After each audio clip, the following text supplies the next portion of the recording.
আসসালামু আলাইকুম। আশা করি সকলেই ভালো আছেন। তো বন্ধুরা, প্রতিদিন একরকমই একঘেয়েমি মাছ রান্না খেতে ভালো লাগে না তেল মশলা দিয়ে, তাই আমি আজকে একটু অন্যরকম করে রান্না করব। আর এখানে আমি নিয়েছি রুই মাছের পুরোটাই নিয়েছি, একটা মাছের শুধু মাথাটা বাদ দিয়েছি। আর মাছগুলো আমি খুব ভালোভাবে কেটে পরিষ্কার করে নিয়েছি। আর মাছটা আমি নুন মাখিয়ে রেখে দিয়েছিলাম যাতে করে ভিতরে নুনটা ঢুকে যায়। আর এখানে নিয়েছি কয়েকটা গরম মশলা, দুটো লবঙ্গ, কয়েকটা দারচিনি আর 3টে এলাচ, একটা তেজপাতা আর 2টি শুকনো লঙ্কা। এগুলো আমি ফোড়নে দেব। আর নিয়েছি একটা বড় সাইজের পেঁয়াজ কুচিয়ে বেরেস্তা করার জন্য। এখানে নিয়েছি একটা পেঁয়াজ বড় সাইজের, কাঁচা লঙ্কা 4টে, 3 কোয়া রসুন আর সামান্য এক টুকরো আদা, আর একসঙ্গে সব বেটে নিয়েছি। আর এখানে আমি 1 কাপের মতো টক দই আর 6-7টা কাজু বাদাম মিক্সারে পেস্ট করে নিয়েছি। তো এখন আমি রান্নার দিকে চলে যাব। কড়াইটা গরম হয়ে গেছে, এখন সরষের তেল দিয়ে দিচ্ছি। তেলটা বেশি করে দিচ্ছি, মাছ ভাজা রান্না একবারে করে নেব। তেলটা খুব ভালোভাবে গরম হয়ে গেছে, এখন মাছগুলো ভাজার জন্য দিয়ে দিচ্ছি।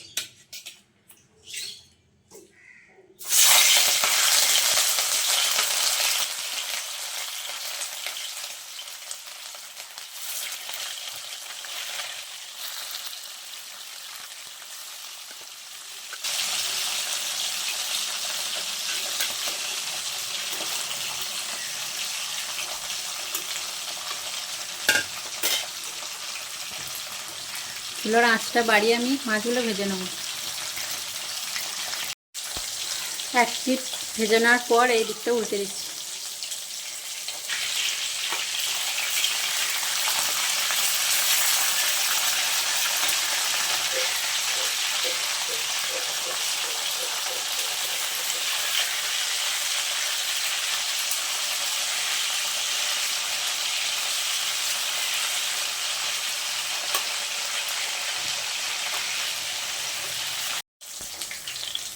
মাছটা আমি খুব বেশি ভাজবো না, হালকা করে ভেজে নিয়েছি, এখন তুলে নেব।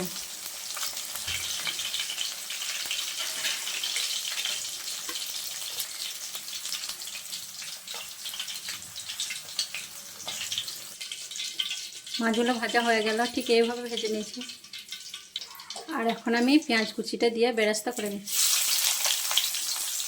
পেঁয়াজটা আমি হাই ফ্লেমে ভাজবো, তাহলে তাড়াতাড়ি হয়ে যাবে। আর কড়কড়া পেঁয়াজটা আমার লাল করে ভাজা হয়ে গেছে, এখন তুলে নেব। আর পেঁয়াজটা হাই ফ্লেমে ভাজলে ঠান্ডা হওয়ার পর খুব ভালো মুচমুচে হয়। এখন আমি পেঁয়াজটা তুলে নিচ্ছি। পেঁয়াজ ভাজা হয়ে গেছে, এখন আমি ফোড়নে দিয়ে দিচ্ছি তেজপাতা, গরম মশলা, লঙ্কা। ফোড়নটা একটু ভেজে নেব। ফোড়নটা ভাজা হয়ে গেছে, কি সুন্দর গন্ধ বেরিয়ে এসছে। আর বেশি ভাজবো না, তাহলে স্বাদটা নষ্ট হয়ে যাবে। এখন দিয়ে দিচ্ছি বেটে রাখা পেঁয়াজ, লঙ্কা, আদা রসুন বাটা।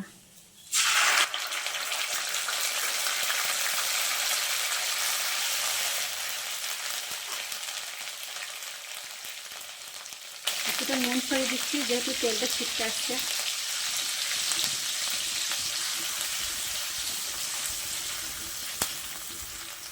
এগুলো এখন আমি খুব ভালোভাবে কষিয়ে নেব। ভালোভাবে না কষালে পেঁয়াজ বাটা এবং আদা রসুনের যে গন্ধটা থাকে খেতে ভালো লাগবে না, তাই একটু ভালোভাবে কষিয়ে নেব। পেঁয়াজ বাটা ও আদা রসুন বাটা ভালোভাবে কষানোর পর এখন দিয়ে দিচ্ছি 1 চামচ লঙ্কা গুঁড়ো, 1/2 চামচ ধনে গুঁড়ো, 1/2 চামচ জিরে গুঁড়ো। মশলার বাটিটা ধুয়ে একটু পানি দিয়ে দিচ্ছি যাতে মশলাটা লেগে না যায়। মশলাগুলো আবারও খুব ভালোভাবে কষিয়ে নেব।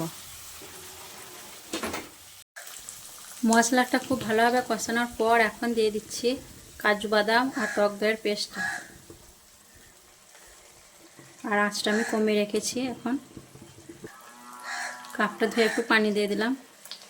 আর এখন নাড়তে থাকবো, নইলে তলায় লেগে যেতে পারে, যেহেতু কাজু বাদাম দেওয়া আছে।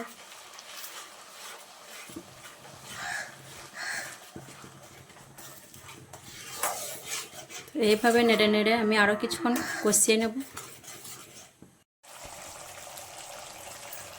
তো মশলাটা আমার ভালোভাবে কষানো হয়ে গেছে, আর এখন তেল ছেড়ে বেরিয়ে এসছে। এখন আমি দিয়ে দেবো ভেজে রাখা মাছগুলো।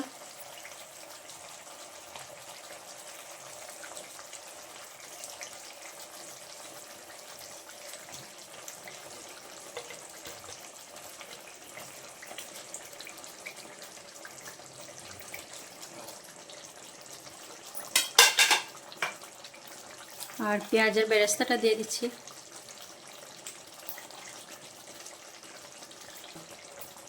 দিয়ে দিচ্ছি সামান্য চিনি টেস্টটা ব্যালেন্সের জন্য।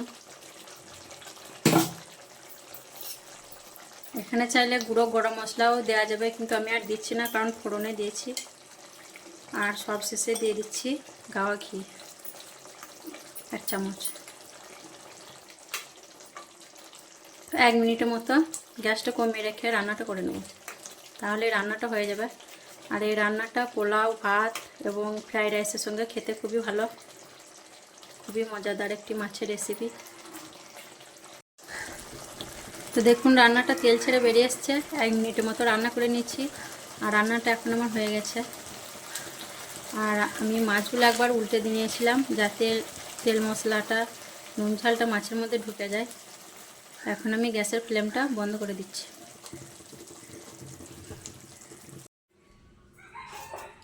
এখন আমি প্লেটের মধ্যে মাছটা নিয়ে নেব।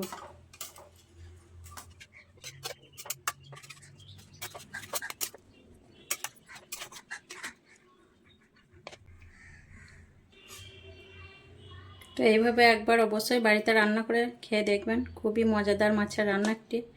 আর একবার খেলে বারবার খেতে ইচ্ছে হবে, আর যাকেই খাওয়াবেন খুবই প্রশংসা করবে। তো উপর থেকে এখন কিছুটা পেঁয়াজ বেরেস্তা ছড়িয়ে দিচ্ছি।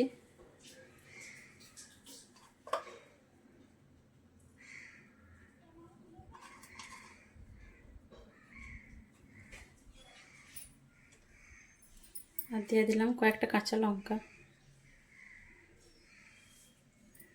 তো দেখুন বন্ধুরা, কত সুন্দর মাছের রান্না হয়ে গেল। আর আমার ভিডিওগুলো যদি ভালো লাগে অবশ্যই লাইক কমেন্ট করবেন, আর আমার চ্যানেলটি সাবস্ক্রাইব করে আমার পাশে থাকবেন। তো আসবো আবার পরের ভিডিওয়। আল্লাহ হাফিজ।